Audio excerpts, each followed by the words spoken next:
Hey everyone, it's Brian Cook, and today I'm going to show you one of the latest purchases I've recently made, that being the 65 inches 4K 120Hz OLED TV, the LG C1.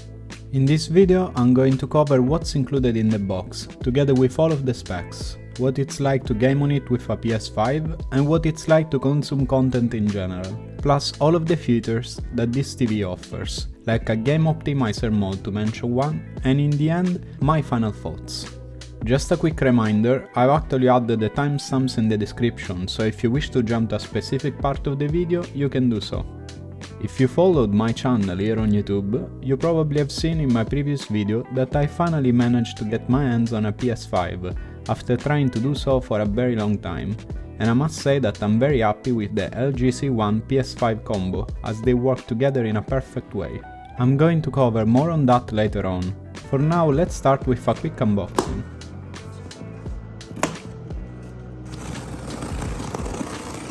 The C1 comes in this massive box, and side note, I was actually surprised that I managed to fit it in my Tesla Model 3 without issues, and hopefully this info will help some of you folks who have the same car.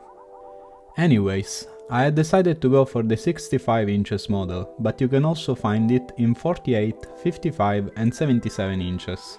And of course prices will vary depending on which size you decide to pick. The setup process is pretty simple. You'll have to take the TV out of the box by sliding the box out from the top. We then proceeded to lay it flat on a couple of pillows and went on to remove some of the foil so that we could access the back to be able to install the needed parts.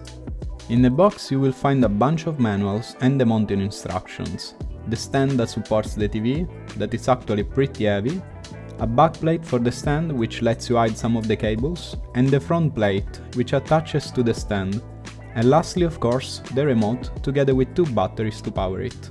You are then ready to proceed to put the stand together and then mount it to the TV, and that's it, you're good to go. One funny thing is that we actually thought there was gonna be a plastic protection covering the display, but we couldn't understand if this unit missed it or what, since it was hard to say by the looks of it. And just a few days later we actually tried a second time to find out, and discovered that it indeed had one. Design-wise, I must admit that this is easily the best looking TV I've ever owned. It's really impressive. The display features this ultra slim design. It's so thin that I would say we can compare it to a credit card thickness if wanted. That's just mind-blowing. In the bottom instead we have the ticket part that contains all of the ports that we need, and with a closer look we can see that they are split in two different areas, one straight in the back and one by the side. Here is a quick overview of which ones are included.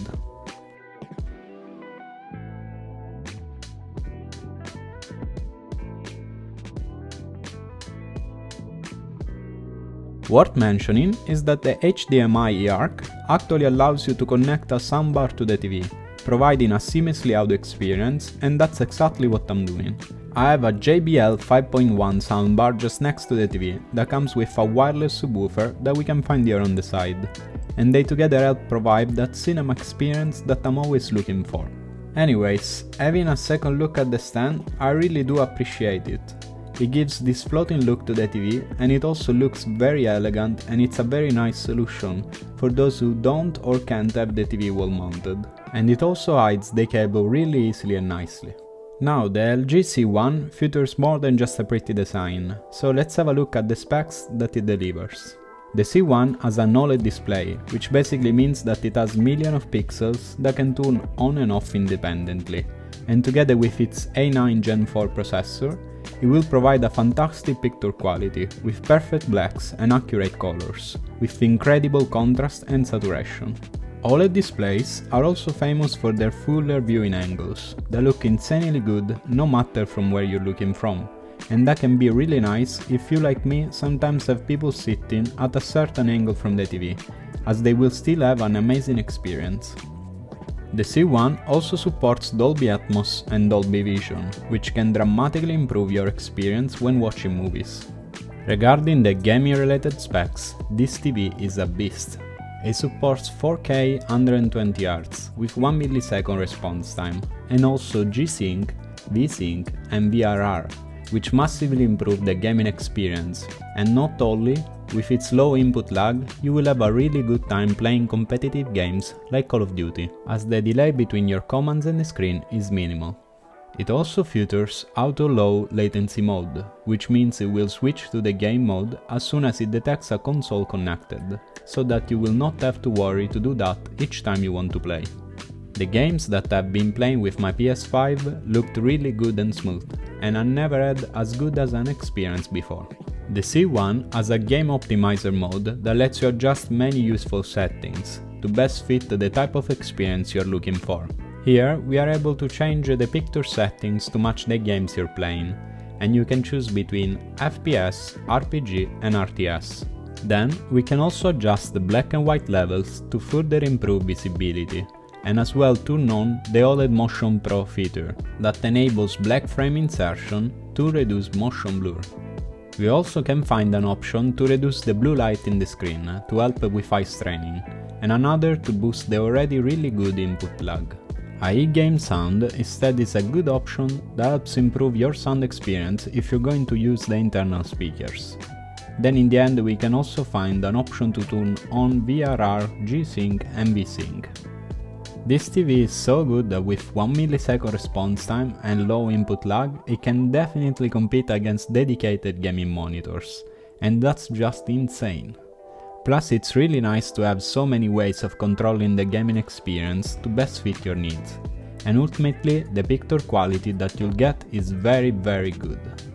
Another small detail that in my opinion makes this TV a great fit with a PS5 is that you're able to use the remote to control your PS5 for mostly everything, but not gaming of course, as I don't think anybody here would like to have that option included. The fact that we can do that straight out of the box, it's a really nice touch, and if you're going to use your PS5 for watching Netflix for example, or maybe if you just wanna have a fast look at the PlayStation Store, this feature will be pretty useful. And once done, you can easily turn everything off with just one button. To wrap this up, if you like me just got your hands on a PS5 or maybe an Xbox and are looking for the ultimate gaming experience, I can recommend this model enough. I'm also aware that the C2 came out this year, and that makes the C1 the older brother, but honestly the gaming experience that you will get with the C1 is really solid still in 2022 and probably in the years to come, and you might also find it at a cheaper price than ever before, since it was released over a year ago. With the specs that it provides, this is gonna be where I'm going to play all my games, them being competitive or not. With the now closer release of the new Call of Duty, I'm going to have some real experience of how well this TV handles such fast-paced games, and I can't wait to really test that out. Not to mention, I'm having a great time consuming movies and series, and I'm really happy with mostly everything about this TV. And that's it for today's video. I hope you guys enjoyed it, and please make sure to leave a like and subscribe if you did, as your feedback is an essential part of my YouTube journey. Also, I'm planning in the near future to have videos related to the PS5, and if you have any suggestion on what I should cover, it would be great if you can let me know in the comments. I'll catch you guys next. Peace, Cookie out.